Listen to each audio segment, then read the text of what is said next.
Week 7 focuses on the muscular system. This is a list of the learning objectives that we're going to cover. So the first part is just a basic introduction. It talks a little bit about the muscle contraction. So there are more than 600 skeletal muscles in the body, and you have to know all of them for this class. Just kidding. I know you're probably freaking out and you're probably like, that's not that funny. But anyways, so moving on. There's only a few we have to know, and they're all at the end of this PowerPoint slide. So from 40 to 50% of our body weight is skeletal muscle. What are some of the functions of muscle? So with skeletal muscle tissue, major function is movement. So that's going to help move our bones, and the bones are kind of levers that the muscles will move, and that allows us to move our bodies. But additionally, muscle is responsible for heat production, and that helps us regulate our body temperature. If we look at a muscle, like the whole muscle, we have different layers to the muscle, starting with the outermost layer. So you can see the outermost layer here is the epimysium. Epi means on top of or on the surface of. Mes is referring to the muscle. So epimysium is connective tissue covering that surrounds the entire muscle. The next layer in, we see that we have a fascicle, and a fascicle is a bundle of muscle cells or muscle fibers. But the tissue that surrounds a fascicle is known as perimysium. Peri means to surround something. So perimysium is talking about the connective tissue layer that surrounds a fascicle. And a fascicle is a group of muscle fibers. Then at the innermost layer, we have individual muscle fibers. A muscle cell is called a muscle fiber.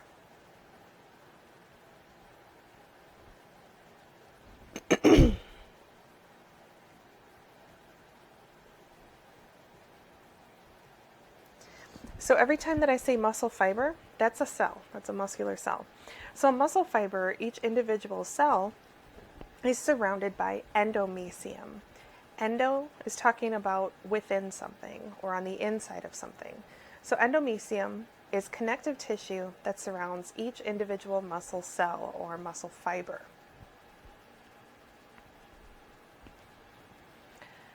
All three connective tissue coverings fuse at the ends to form a tendon, and a tendon is going to connect muscle to bone, or an aponeurosis, which is basically a broad sheet, which is made up of the same type of connective tissue, dense regular connective tissue, as a tendon.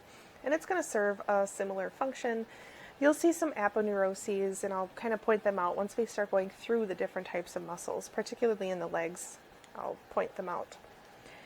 The outside of a muscle and tendon is called fascia, and fascia is just generalized connective tissue that holds the parts of the body together. We have fascia in our abdominal cavity, fascia that connects the skin to the underlying tissues. Fascia connects all of our organs, all of our muscles together, so it's just kind of generalized connective tissue that holds the body together.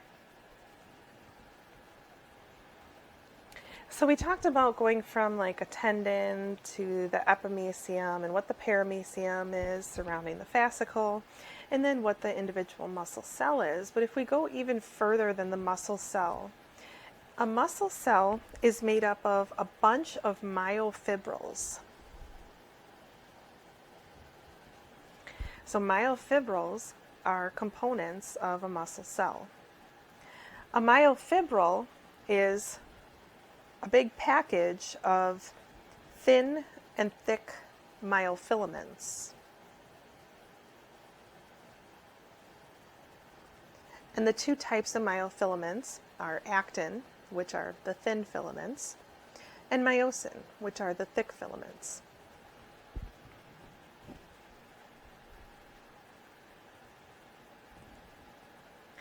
If you recall, when we talked about the different tissue types, we said that skeletal muscle tissue has striations. And when you look at the side of a skeletal muscle cell, you can see these striations, these banding patterns. Well, the banding pattern is formed by perfectly aligned actin and myosin filaments. And each one of these individual units is a sarcomere. So, the sarcomere and the basics of muscle contraction. Thin filaments are actin. Thick filaments are myosin.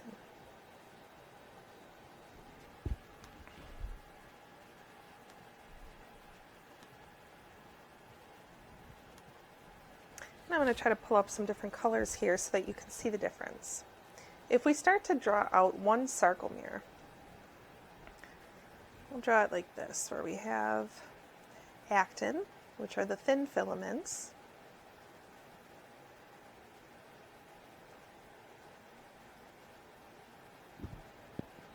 and then we have myosin, which are the thick filaments.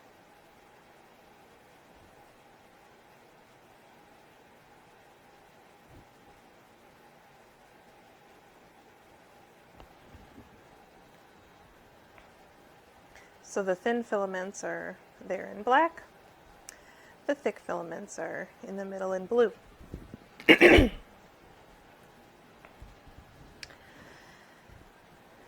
dark A band is the region in the middle here, where you have overlapping actin and myosin filaments.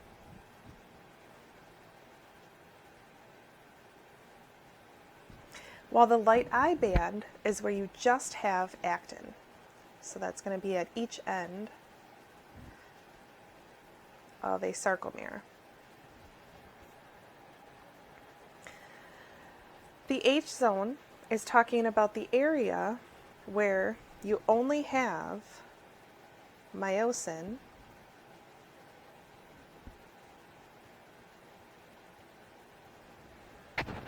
and the M line is the center of the H zone.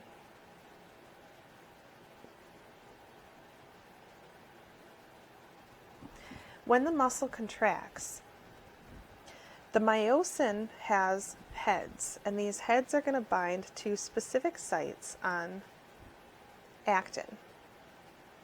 And the heads are going to pull the actin filaments toward the center so that the H zone disappears. It's going to pull them toward the M line. So during a muscle contraction, myosin heads pull the actin filaments toward the M line. Now what the Z disc is, a Z disc anchors the actin filaments. And it looks like a bunch of letter Z's. It's a zigzag pattern. And the Z disc kind of defines what a sarcomere is. So a sarcomere is a functional unit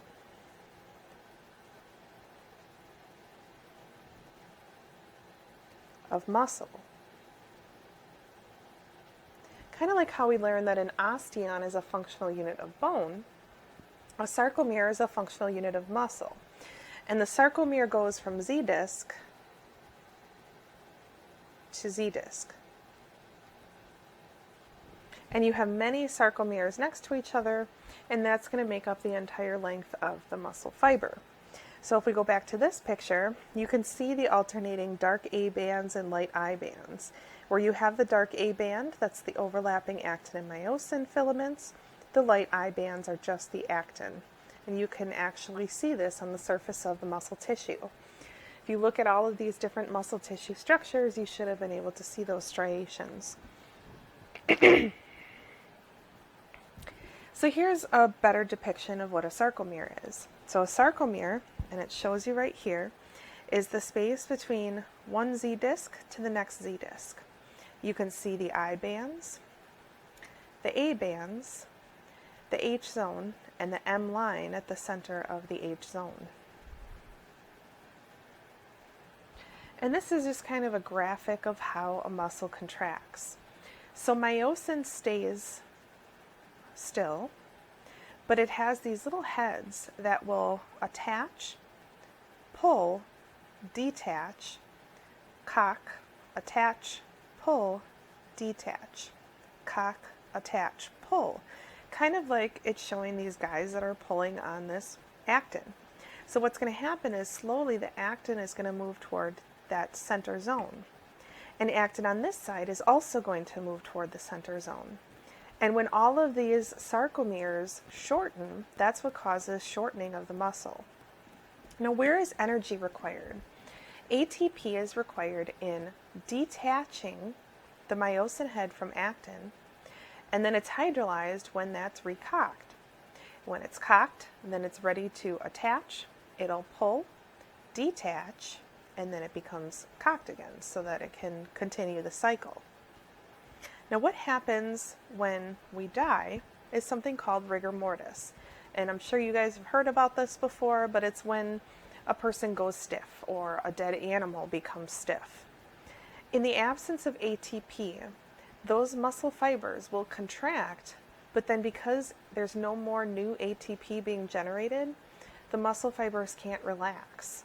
So they stay continuously contracted until those muscle fibers start to deteriorate or degrade. So that's what causes rigor mortis.